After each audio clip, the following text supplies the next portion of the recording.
Castração química para os pedófilos? Você é a favor ou contra? Diversos países utilizam a castração química como pena para abusadores. Alguns desses países usam até a castração cirúrgica. Literalmente cortam mal pela raiz. O Brasil ele começou a trilhar esse caminho agora. Mas tem muita gente que não gostou nem um pouco. Eu acredito que você tenha visto aí as notícias, né? Esse projeto no Brasil ele foi já aprovado pela Câmara dos Deputados, mas precisa ser aprovado pelo Senado e depois sancionado pelo presidente da República. Agora me responde aqui se você é a favor ou não. E aproveita, se quiser, claro, para seguir o canal e ativar as notificações. Sobre essa polêmica, nós podemos fazer algumas perguntas. Castração química é uma pena radical? Muitos acreditam que sim, outros não pensam dessa forma. Mas o que é a castração química? Quais países adotam? Dá resultado na redução dos crimes? Então vamos lá. Primeiro vamos entender o que é a castração química e o que é a castração cirúrgica. A química ou terapia antagonista de testosterona é uma forma de castração reversível, causada mediante a aplicação de hormônios que atuam sobre a hipófise, que é a glândula do cérebro que regula a produção e liberação da testosterona. Essa técnica ela impede da hipófise de enviar um sinal aos testículos para produzir testosterona.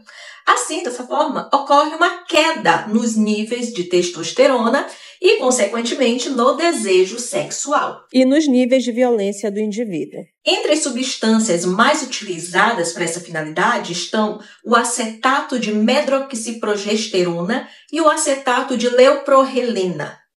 Agora vamos entender a castração cirúrgica. Não é cortar o órgão sexual, não, tá? É a retirada das gônadas, que é o local onde é produzida a testosterona. Mas quais são os países que adotam uma dessas alternativas? Não são poucos, tá? Vamos começar com a castração cirúrgica, por ser em menor número. A castração cirúrgica é permitida em Madagascar, República Tcheca e um estado nigeriano. E também em um estado nos Estados Unidos, Louisiana. Nos Estados Unidos foi mais recente, permite que os juízes possam punir com a castração cirúrgica. Já a castração química ela é mais comum, mas nem sempre é obrigatório. Os países onde é obrigatório são Ucrânia, Canadá, Dinamarca, Israel, Cazaquistão, a Noruega, Suécia, Polônia, Moldávia, Rússia, Estônia e Coreia do Sul. Em alguns desses existem algumas condições para que ocorra. Por exemplo, na Polônia foi estabelecido que as pessoas condenadas por violação de crianças menores de 15 anos poderiam ser forçadas a submeter-se à terapia química e psicológica para reduzir o desejo sexual. Isso no final da pena de prisão. Na Rússia, é obrigatório somente para pessoas que cometeram crimes sexuais contra crianças menores de 14 anos. E os reincidentes, aí no caso, teriam a prisão perpétua. Já para os criminosos cuja vítima tenha mais de 14 anos, é a possibilidade de ser voluntária, tá? A castração química. Na Moldávia, a medida foi aprovada de forma obrigatória para estupradores juvenis. Na Estônia, a castração química também é obrigatória para pessoas condenadas por abuso sexual de menores.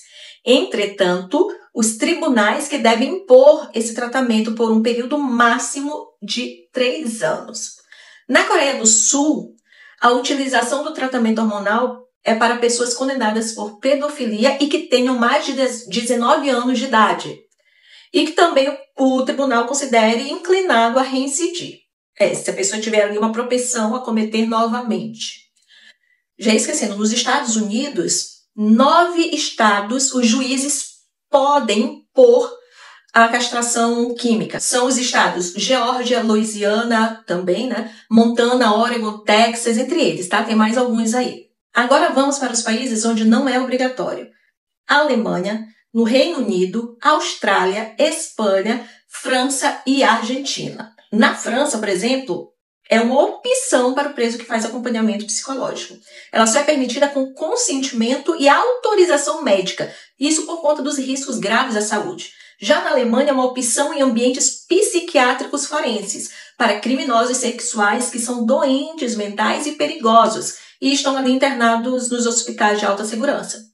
No Brasil, a proposta prevê que seja obrigatória para pedófilos que cometam um desses crimes: estupro de vulnerável, corrupção de menores, exploração sexual de criança, adolescente ou vulnerável e delitos praticados por meios digitais, como produzir, armazenar, divulgar ou expor vídeo de sexo envolvendo criança ou adolescente. A proposta prevê também aí que a medida esteja aliada ao tratamento psicológico contínuo, para promover ali um controle efetivo das ações dos condenados.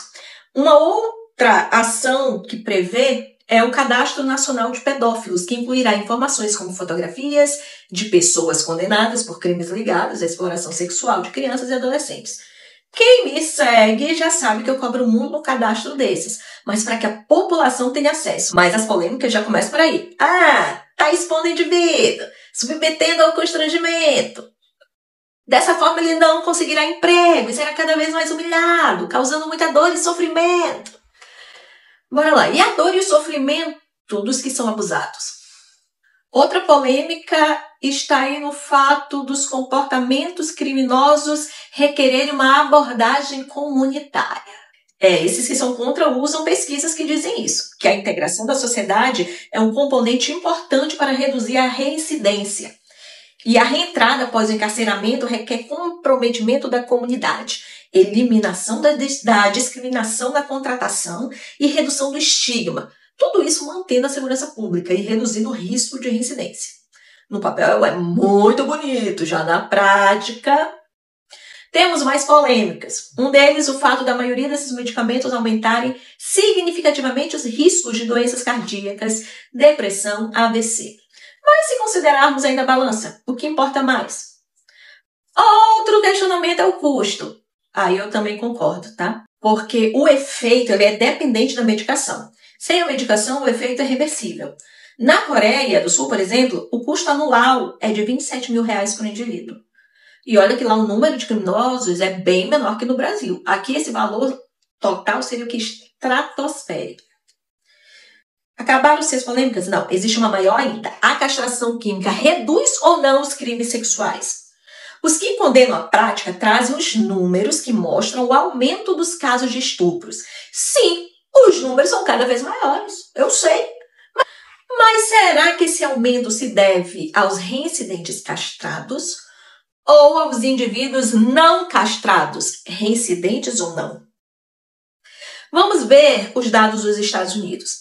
Castração química de 1993 a 2005, 2006 registrou uma diminuição de pelo menos 47% nos casos de abuso sexual infantil. No entanto, desde a década de 2010, o número está aumentando muito. Apenas em 2016, 57.329 crianças foram vítimas de abuso sexual. Com a pandemia, os números aumentaram em 2020 em 22%. Mas a pergunta novamente: esse aumento foi de reincidentes castrados ou de pessoas não castradas? Ainda nos Estados Unidos, os estudos mostram que aqueles que tomavam drogas supressoras de testosterona por uma média de 6 anos tinham uma taxa de reincidência de 28%, em comparação com 52% para aqueles que não tomavam as drogas. Está faltando claramente estudos que olhem para os números de reincidentes castrados e de não castrados em outros países. Só assim se saberá se a castração química vale a pena ou não. São muitos os questionamentos que ainda serão feitos. E eu acredito que se demorará muito para ter essas respostas. E por isso, vale a pena ou não já implementar antes dessas respostas? E mais, quem que está aí com a bandeira de que a castração química ela não deve ser utilizada? A maioria são pessoas que estão realmente preocupadas com a ética, com os danos na saúde, na dignidade humana, ou aqueles que são simpatizantes à pedofilia. Eu posso mudar a minha opinião, tá? Eu posso mudar a minha opinião. O meu ser, ele é propenso a querer a castração química. Pode ser que mais lá na frente ocorra uma evoluçãozinha, né, no meu ser, no meu espírito, e aí eu seja contrário. Mas independente de se ter ou não a castração química, é necessário políticas e ações que realmente protejam a criança e o adolescente de situações de abuso. o que atualmente nós não temos. E quais seriam essas ações? Eu vou pedir para que você coloque aqui. E aí nós teremos um outro vídeo sobre. Para você pensar mais um pouquinho na situação dos abusos infantis, eu vou deixar vídeo no card final para você ver um dos casos que eu já trouxe aqui.